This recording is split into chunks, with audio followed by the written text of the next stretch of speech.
Obviously, we're going to have the patch notes ready to go next week where you guys will be able to revisit all of these details. We can head in right into the Raider, who's also gotten some love for this season, correct? Let's do it.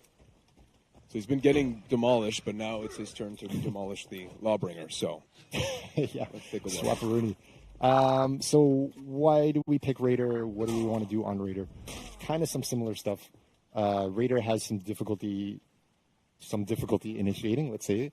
Has difficulty sustaining combat, can counterattack with dodge guard break, for example, can do out of stamina bullying with showing you Raider's Fury, sometimes fainting it, pouring you back into the wall, and can gank in group fights and so on, right? That's what Raider's doing right now.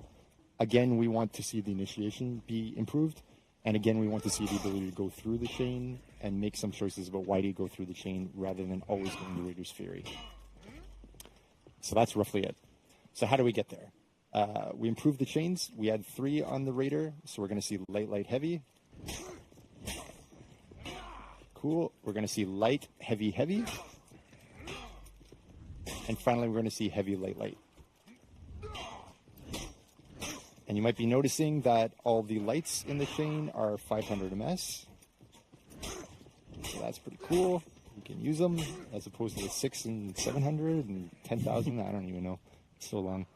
It's been a long time since I've seen a Raider. There you go. So. And so for the below average player like myself, what difference does this make in terms of I would say honestly very little. Watching your gameplay, you're getting hit by all kinds of stuff. So I think the 500 ms versus 600 ms is not going to matter. You know, I thought I had one ally in this, and I was wrong. But please continue. Please.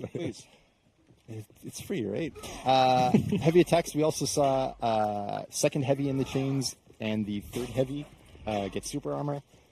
This is really important for us because before you would always do Raider's Fury. What's better than an unblockable versus a normal? Nothing, right? So at least now you get to make a choice of, okay, I will want to trade with my super armor, and you have a real choice between Raider's Fury and continuing your chain through heavies. So that's pretty cool. Heavies also get a big buff. All heavies through the character, including the zones, can be fainted to guard break. So soft fainted to guard break, you see there?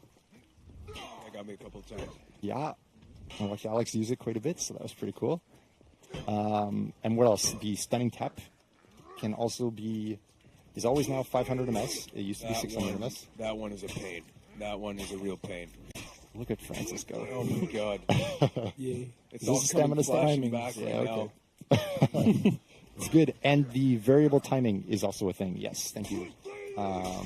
So you can switch up when during your heavy a little bit, will you be able to launch a stunning tap. So I think you have to practice it and touch it to really feel that one. But that'll be next week, so it'll be really cool to try out. So yes, hopefully everything is dangerous now. Cool. Zone attack.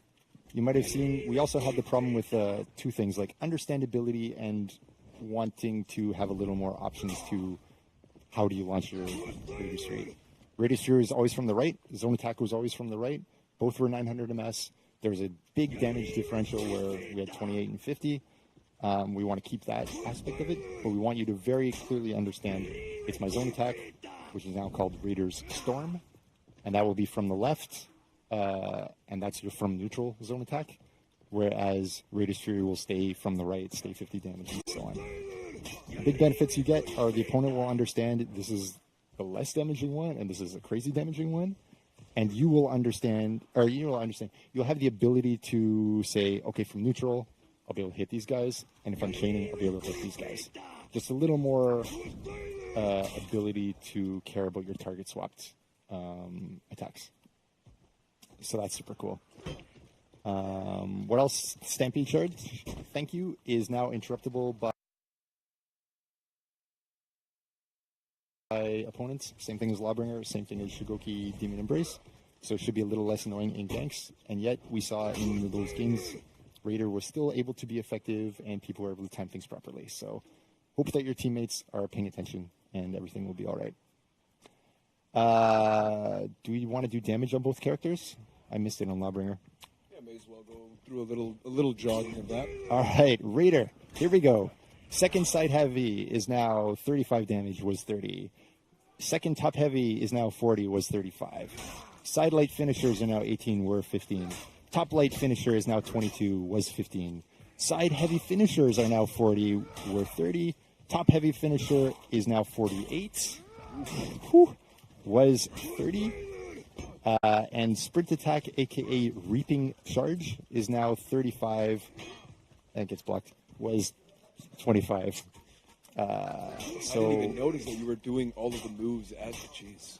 He's so good. Next level. He's like my second half. But yes, with those damage increases, also we can care about like, hey, there's a real reason to use this instead of Raiderstry in certain situations. We'll quickly go down Lawbringers. Top light finisher is now 20, was 15. Do you want to do a quick swap just to showcase the moves again? Do you want to show it? If that's worth it. But okay, cool. May as well. Top light finisher is now 20, was 15. Side light finisher is now 18, was 15. Top heavy finisher is now 40, was 35. And side heavy finishers are now 38, were 30. So get out there and crush a few noobs. So much more versatile. Yes. So much more. Ultra versatile. Yeah, that's so awesome. Well, thank you guys for your time. If we could just turn the page to the next. The one gameplay feature I do want to, yes, before you throw away, if you can, to the next segment, is stance change 100 ms. Okay, so this is on.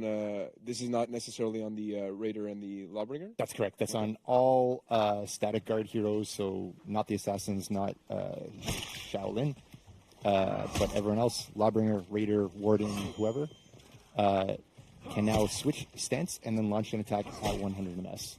Okay, cool. Before it used to be 300 ms, so you go like over, wait, and then attack. Now you can just go over and attack. Okay. Nice. So, is there a specific reason why you guys felt the need to change that specifically? Yeah, you want to be able to throw an attack from the three sides. It's really weird to be a three stance, like trying to threaten from three stances, but these guys cannot. Mm-hmm. Assassins could, and now everybody can.